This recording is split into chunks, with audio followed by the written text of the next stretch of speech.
Assalamualaikum warahmatullahi wabarakatuh. Hai, saya Jessica Spani dari Universitas Islam Negeri Imam Bonjol Padang, jurusan Psikologi Islam. Halo, perkenalkan nama saya Citra Kusuma Dewi. Saya mahasiswi Psikologi Islam Universitas Imam Bonjol Padang, Sumatera Barat.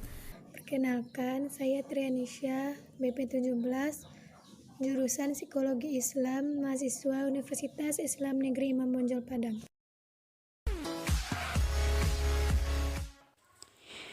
Virus corona atau Severe Acute Respiratory Syndrome Coronavirus 2 (SARS-CoV-2) adalah virus yang menyerang sistem pernapasan.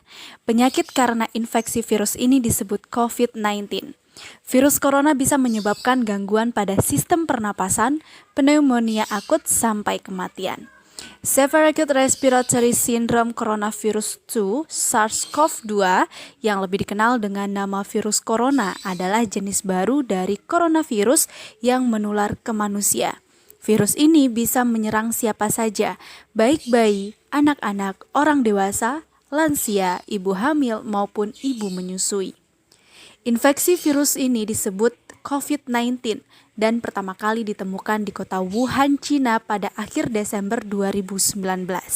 Virus ini menular dengan cepat dan telah menyebar ke wilayah lain di Cina dan ke beberapa negara termasuk Indonesia.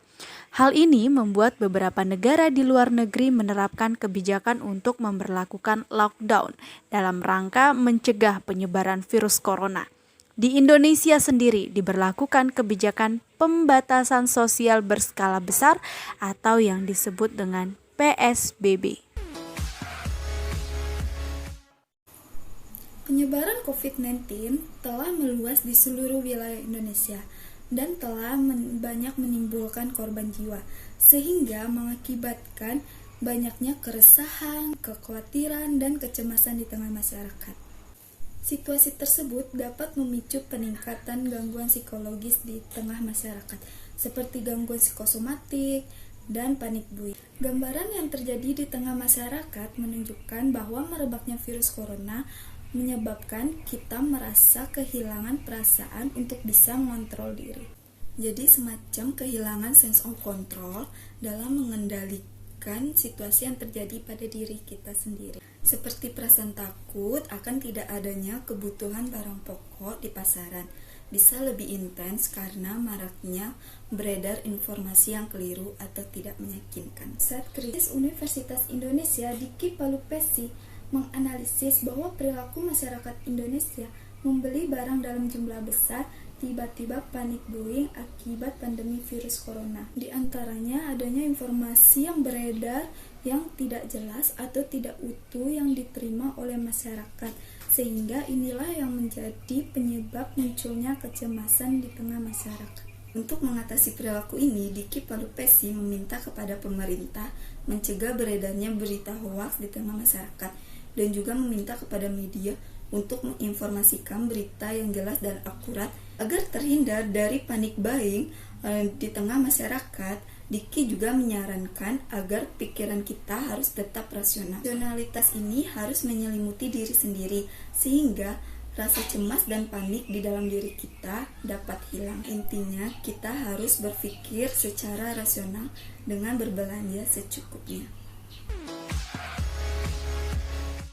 Terapi yang akan digunakan yaitu terapi relaksasi. Relaksasi sendiri mempunyai manfaat untuk kesehatan, yaitu bisa mengatasi stres.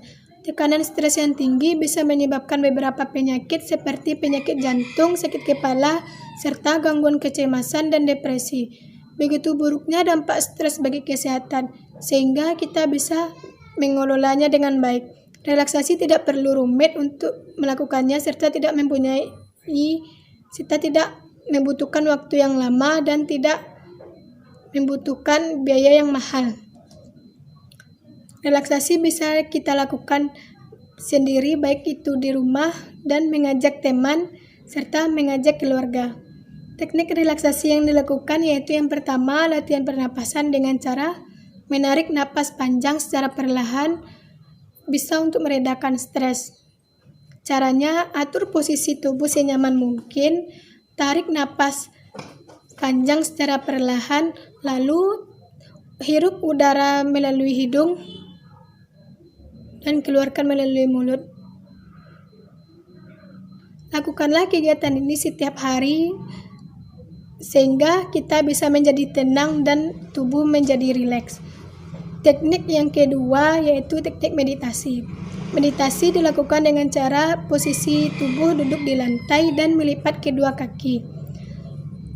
Dengan cara pejamkan mata, tenangkan pikiran, dan singkirkan masalah yang ada di pikiran dan di mana kita. Lakukanlah kegiatan meditasi ini secara rutin setiap 5 menit dalam setiap hari. Teknik yang ketiga yaitu musik. Musik mempunyai manfaat bagi kesehatan, yaitu dengan cara memilih musik dengan musik yang bisa membuat tubuh kita menjadi tenang sehingga kita bisa menjadi rileks. Terima kasih kepada seluruh masyarakat Indonesia yang telah mendengarkan anjuran dari pemerintah bahwa kita disuruh untuk selalu stay home dan melakukan social distancing di rumah, serta kita melakukan work from home di rumah. Dan selanjutnya, jika memang kita perlu untuk keluar, maka kita sebaiknya menggunakan masker, dan setelah pulang dari luar kita harus mencuci tangan ataupun kita harus mandi terlebih dahulu untuk menghindari penyebaran virus corona. Dan jika ada sanak saudara kita baru saja pulang dari luar kota, maka kita harus menyuruhnya untuk karantina selama 14 hari di rumah.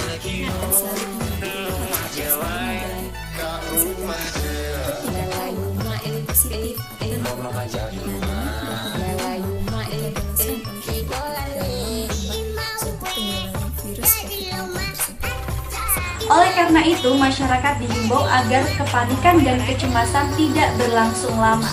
Karena kecemasan dan kepanikan bisa menimbulkan stres, dan saat stres, hormon kontrol akan naik.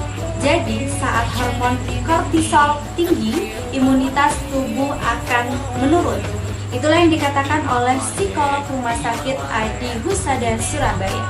Baiklah, akhir kata, tetap semangat, tetap menjalankan yang terbaik. Jangan lupa memakai masker jika Anda keluar rumah, dan patuhilah seluruh peraturan pemerintah untuk menekan angka COVID-19. Saya Jessica Spani. Saya Jangan kemana-mana, Anisha. rumah baik. Corona di luar. Hati-hati be. Wassalamualaikum warahmatullahi wabarakatuh.